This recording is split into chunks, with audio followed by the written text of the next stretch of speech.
Provável escalação para essa grande partida entre São Paulo e Palmeiras. Vale vaga na decisão. Bora trazer as últimas notícias do Choque Rei. Como é que vem o adversário, transmissão, arbitragem, sabe não renovando o contrato. A gente foi entender um pouquinho mais sobre esses bastidores e, enfim, tem muita informação aqui para você neste domingão, já se preparando aí para esse confronto importante. Como é que vai ser aí a sua preparação, o seu pré-jogo aí para esse confronto? Vai chamar a galera, os amigos, vai acompanhar em família, 8h30, um horário péssimo, né? Mas enfim, bora lá falar sobre São Paulo Futebol Clube. Só antes, aqui embaixo na descrição tem o link para você se tornar membro deste canal para ter conteúdo exclusivo. São 2 planos, o segundo é o melhor de todos, tem vídeo exclusivo. Tem grupo aberto do WhatsApp, onde você pauta aqui o canal e a gente conversa bastante, enfim, é muita novidade. Bora lá falar sobre São Paulo Futebol Clube. O Novo Horizontino é o primeiro finalista do Campeonato Paulista. O Novo Horizontino lá em Novo Horizonte passou pelo Corinthians, venceu por 1-0 e se consolidou como o primeiro finalista da competição. O Novo Horizontino que vem fazendo um trabalho já há um bom tempo, um bom trabalho, e aí agora tem essa decisão de Campeonato Paulista. Por que essa vitória do Novo Horizontino é importante? Até para a gente entender cenários, inclusive do Paulistão do ano que vem. Primeiro ponto. Se o São Paulo passar do Palmeiras, independentemente da forma que for, o São Paulo decidirá fora de casa. Então, o primeiro confronto, em tese, seria no Canindé ou no mais tardar no Brinco de Ouro.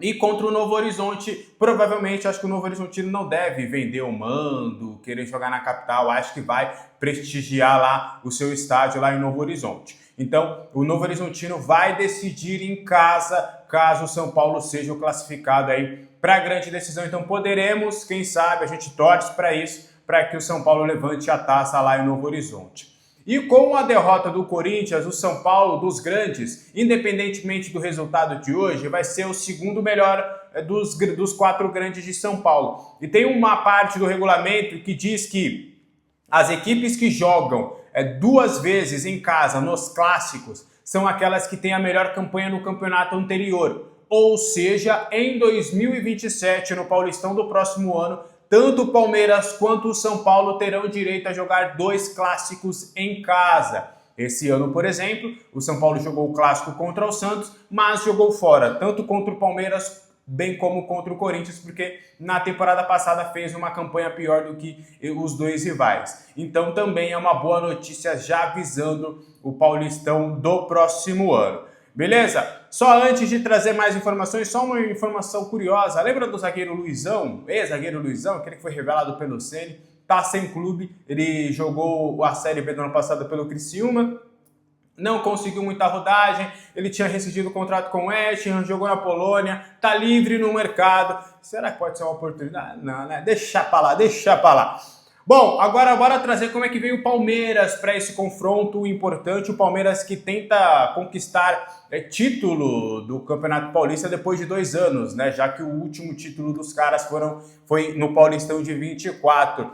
E olha, os caras chegam num bom momento para esse Choque Rei, tá?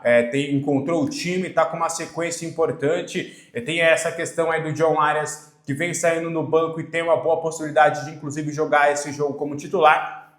O time comandado pelo técnico Abel Ferreira vem de 6 jogos sem perder, sendo 5 vitórias e apenas 1 empate, com 15 gols marcados nessas últimas 6 partidas. 4 deles foram nas quartas de final, eliminando o Capivariano na fase anterior. E aí a provável escalação do Palmeiras para esse confronto tem Carlos Miguel, Kelvin, Gustavo Gomes, Murilo e Piquerez, Marlon Freitas, Andreas Pereira. E aí vem a dúvida, Maurício ou John Arias, e lá na frente, Alan, Flaco Lopes e Vitor Roque. É um belo time, mas a gente espera que a gente conquiste aí o resultado positivo. Quem tá fora do Palmeiras é o Paulinho, que tá com uma cirurgia na perna direita, o Figueiredo, que tá numa transição física, e o M. Martínez, que tá com uma lesão na panturrilha esquerda. Lembrando que essa partida ela tem transmissão da TNT, da Cazé, da Record e da HBO Max. Inclusive, aqui embaixo na descrição tem o link para você assinar um Wallplay e ver os jogos do Campeonato Paulista. E a arbitragem tem a Daiane Muniz, as assistentes, a Neuza Inês Bach, a Fabrini Bevilacqua, Costa e a quarta árbitra é a Mariane Nani Batalha. O VAR será comandado pelo Thiago Duarte Peixoto. Foram 25 mil ingressos vendidos de maneira antecipada para esse confronto, então é bem provável que teremos ali vamos ter a Arena Barueri lotada. A gente espera aqui ao término da árbitra, quando a Dani Muniz apitar o término da partida, que seja um silêncio até vaias, porque nós estaremos comemorando essa classificação para a final.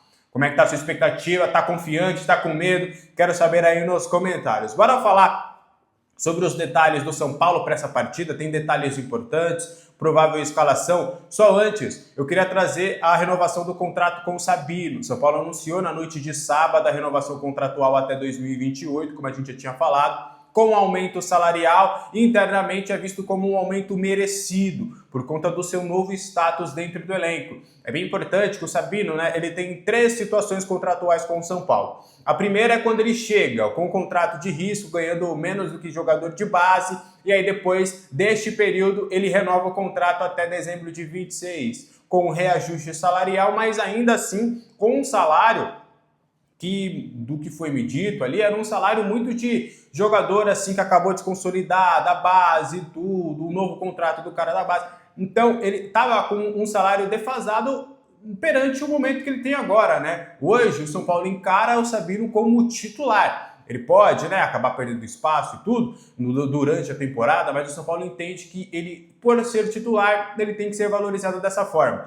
E aí ele conseguiu uma boa valorização salarial perante o que ele tinha antes, mas ainda assim o São Paulo entende que, olhando para o mercado, um zagueiro titular com os vencimentos que tem o Sabino ainda são vencimentos bem tranquilos a serem pagos. Então o São Paulo está tranquilo nessa situação referente à valorização do Sabino. Acha que foi merecido, é um jogador muito importante dentro do grupo, dentro do elenco, tem sido uma peça importante, uma voz ativa, tem se consolidado cada vez mais e aí conseguiu essa renovação contratual. Então teremos Sabinão até 2028. O que você achou dessa renovação de contrato do Sabino? Eu gostei, acho que foi merecido sim. Sabino tem jogado muita bola, na temporada passada já tinha se consolidado, agora com o Crespo também tem sido uma peça importante, tanto no esquema com 2 zagueiros, bem como no esquema com 3 zagueiros. Para mim ele é titular sim desse time. Queimou a minha língua e a língua de muitos. Eu não gostei da contratação, que foi, essa contratação inclusive foi puramente de Muricy Ramalho, O Muricy que confiou, que mandou esse nome, que apostou nesse nome, que bateu ali no peito e falou: confiem em mim, deem oportunidade para esse cara, e aí agora o Sabino está conseguindo desempenhar uma boa função. Então para mim a renovação é boa, porque é uma renovação só por mais 2 temporadas, não é aqueles contratos de 3, 4, 5 anos, acho que 2 anos tá de acordo, e agora ele também merece essa valorização salarial, tem jogado muita bola e foi um achado, um dos poucos achados, talvez, da última gestão. Sabinão jogando muita bola, tô gostando dele, quero saber de você nos comentários. E aí, como é que vamos para o sintético? Como é que vai para o gramado de garrafa PET? Iremos como aí? Lucas foi relacionado para essa partida e o Lucas deve para o jogo, tá? Ainda não me cravaram 100% se de fato ele será titular, mas ele vai para o jogo. Até pude conversar com pessoas próximas a ele que ele está motivado, está esquecendo totalmente essa questão do sintético, está focado realmente em jogar bola, em ser importante e ajudar o time. Talvez ali dentro de campo, nos primeiros minutos, ele possa sentir um pouco, mas a ideia, e o Lucas tem se preparado fisicamente, mentalmente para essa partida. Por mais que ele seja um cara que não goste muito de jogar no gramado sintético, ele entende que isso não pode atrapalhar, que ele tem um plano maior, que o plano maior seria justamente a classificação para a próxima fase, para a grande final e conquistar o título. Então o Lucas tem feito esse trabalho mental de preparação para que ele não sinta de fato dessa questão durante os 90 minutos, caso ele seja titular para essa partida. Então Lucas Moura, mesmo não gostando do sintético, mesmo com receio, até porque a sua lesão no joelho aconteceu muito por conta do gramado sintético, não esse lá do Allianz Parque, mas ele está motivado e acredita que vai ser super importante a sua presença dentro de campo com a camisa do São Paulo. Bora lá! Lucas, Ramon, Sabino e Danielzinho treinaram normalmente, tá? Eles foram poupados da vitória contra o Curitiba. Vão para o jogo. O Crespo relacionou todos os jogadores para essa partida, tá? Todos os atletas, com algumas exceções, os atletas experientes. Por exemplo, ficaram de fora o Jorginho, o Pedro Ferreira, o Felisberto, o Nicolas e o TT. os 5 estão no Rio de Janeiro ali para o confronto contra o Vasco da Gama pelo Brasileirão Sub-20. Aí o Rian Francisco até deve viajar, o Alan Franco também, o André Silva também, mas eles obviamente serão cortados. O Rian Francisco porque ainda está em transição, o André Silva porque ainda não estaria ali, o Crespo ainda não teria uma confiança 100% na sua utilização para esse confronto, e o Alan Franco porque está suspenso. Então vai todo mundo viajar, vai todo mundo dentro do ônibus, e ali durante a partida ele deve fazer os cortes. O Alisson, por exemplo, está relacionado para essa partida, só que até me passaram que é bem possível que ele seja um dos cortados para esse confronto, tá? Porque já que está todo mundo relacionado, obviamente terão que ser feitos ali pelo menos de 4 a 5 cortes. Os 4 goleiros vão viajar, por exemplo, 2 deles devem ser cortados, então é mais ou menos nesse cenário que está essa situação dos relacionados do São Paulo. O Luca está fora. O Luca, diferentemente dos jogadores que vão disputar o Brasileirão Sub-20, ele ainda tá com dores na coxa, tá?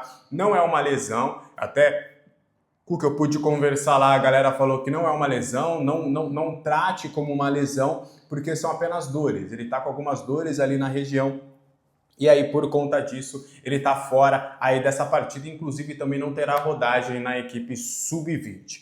Beleza? E aí, meus queridos, a provável escalação do São Paulo, e aí eu vou deixar uma dúvida e eu quero saber de vocês nos comentários qual que é a melhor escalação para vocês. Vamos lá.